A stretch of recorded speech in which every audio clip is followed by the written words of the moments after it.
एक और बड़ी खबर हम आपको बताते हैं आंध्र प्रदेश से, जहां पर पूर्व सीएम एन चंद्रबाबू नायडू को गिरफ्तार कर लिया गया, अरेस्ट कर लिया गया। कौशल विकास घोटाले में सीआईडी ने उन्हें अरेस्ट किया है। अहले सुबह ठीक 6 बजे नांदयाल से सीआईडी ने चंद्रबाबू नायडू को गिरफ्तार किया है। हालांकि चंद्रबाबू नायडू लगातार कह रहे थे कि मुझे हिरासत में लिया जा सकता है, गिरफ्तार कर लिया जा सकता है, और आखिरकार वही हुआ। उन्होंने कहा मामला कोर्ट के अधीन है, फिर गिरफ्तारी क्यों? लेकिन फिर भी सीआईडी नहीं मानी और चंद्रबाबू नायडू की गिरफ्तारी हो गई है। नांदयाल आंध्र प्रदेश में ये तस्वीरें हम आपको दिखा रहे हैं, जहां पर वकीलों के आसपास नजर आ रहे हैं चंद्रबाबू नायडू। और अब फिलहाल चंद्रबाबू नायडू के घर के बाहर की तस्वीर हम आपको दिखा रहे हैं, सीधी तस्वीर है ये। तो ये बड़ा झटका पार्टी के लिए।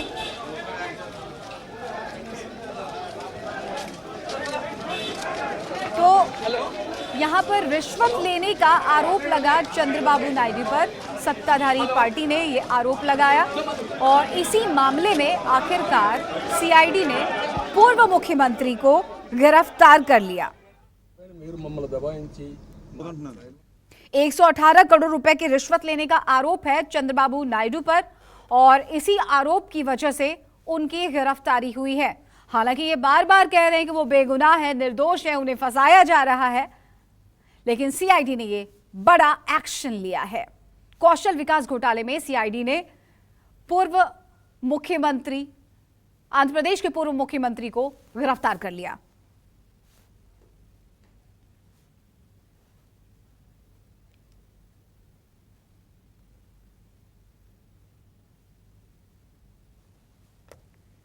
ప్రైమా ఫేస్ ఏమైనా ఉంటే చూపేయమన్నాను, ఏమీ చేయకుండా ఇప్పుడు ఎఫ్ఐఆర్ వేసాం అని ఒక ఎఫ్ఐఆర్ కాపీలో కూడా నా రోల్ కానీ ఏదైతే వాస్తవాలు ఉన్నాయో అవేమీ చెప్పకుండా ఈరోజు చేసే పరిస్థితికి వచ్చారు।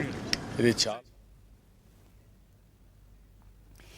केजे श्रीवत्सन लगातार इस खबर पर हमारे साथ जुड़े हुए हैं। श्रीवत्सन, क्या कुछ अपडेट्स है आपके पास? बार बार चंद्रबाबू नायडू कह रहे हैं कि वो बेकसूर हैं।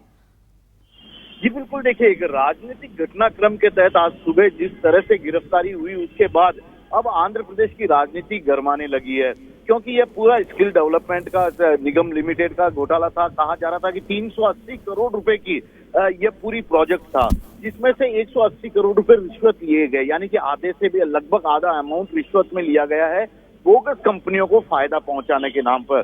यह तो हुआ पूरा मामला। इस मामले में पहले भी 8 लोगों की गिरफ्तारी की जा चुकी है।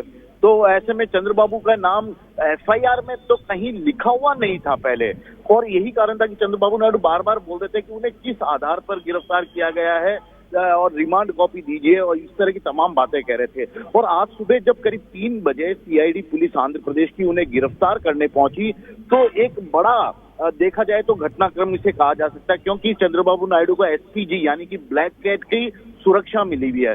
उन पर आलपीरी करके तिरुपति में एक जगह वहां पर जानलेवा नक्सली हमला हुआ था, तो उसके बाद से उन्हें ब्लैक कैट की एसपीजी सुरक्षा मिली हुई है।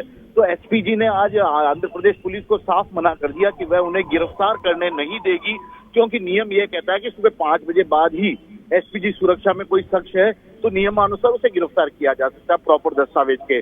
तो आंध्र प्रदेश पुलिस को करीब 2.5 से 3 घंटे तक बाहर ही बैठना पड़ा, और इसी दौरान जब सुबह 5 बजी तो उसके बाद उन्हें गिरफ्तार किया गया। तो ये पूरा घटनाक्रम था आज के उनकी गिरफ्तारी का। और अब जिस तरह से चंद्रबाबू नायडू के सपोर्टर आ गए हैं सड़कों पर, वे लगातार अब इस पूरा मामला गरमाता जा रहा है, क्योंकि पहले से ही खुद चंद्रबाबू नायडू पिछले 3-4 दिनों से इस पूरे मामले को राजनीतिक रूप से प्रेरित बता रहे थे। श्रीवत्सन, ये बताइएगा जरा, क्योंकि आपने भी ये बात कही है, लगातार ये बात निकल करके सामने आ रही है कि एफआईआर कॉपी में जब, चलिए इस बीच एक और बड़ी खबर है, वो अपने दर्शकों को भी बता देते हैं कि चंद्रबाबू नायडू के बेटे को भी गिरफ्तार कर लिया गया है। केजे श्रीवत्सन। जी बिल्कुल, देखिए नारा लोकेश चंद्रबाबू नायडू का बेटा हैं, उन्हें भी गिरफ्तार कर लिया गया, उन पर भी इसी तरह का आरोप है। और सबसे बड़ी बात है कि सत्तारूढ़ पार्टी की ओर से ही चंद्रबाबू नायडू और उनके बेटे एन लोकेश के खिलाफ इस तरह के कई मामले दर्ज कराए गए थे, और उन्हीं की जांच आंध्र प्रदेश पुलिस कर रही थी। और आंध्र प्रदेश सरकार के कई मंत्री लगातार ये कह रहे थे कि ईडी और सीबीआई में भी भी शिकायत देंगे। अगले साल का आंध्र प्रदेश में विधानसभा के चुनाव हैं, इससे इसे नहीं भूलना चाहिए। और उसके हिसाब से जगन मोहन रेड्डी, जो कि सबसे बड़े प्रतिद्वंदी राजनीतिक रूप से माने जाते हैं चंद्रबाबू नायडू के, उनकी ओर से, उनकी सरकार की ओर से यह पूरी कार्रवाई हुई है। तो अब पिता और पुत्र दोनों को गिरफ्तार कर लिया गया है और टीडीपी के जाहिर सी बात है चंद्रबाबू नायडू की भी गिरफ्तारी हुई है, उनके बेटे की भी गिरफ्तारी हुई है और भी इस मामले में कई अरेस्टिंग हो चुकी है। तो अभी आंध्र प्रदेश की जो सियासी तपिश है वो बढ़ेगी। बहुत बहुत शुक्रिया फिलहाल आपका, आप नजर बनाए रखिए, आगे भी अपडेट्स लेंगे हम। फिलहाल एक छोटा सा ब्रेक लेंगे, यहाँ पर बने रहिए हमारे साथ, देखते रहिए।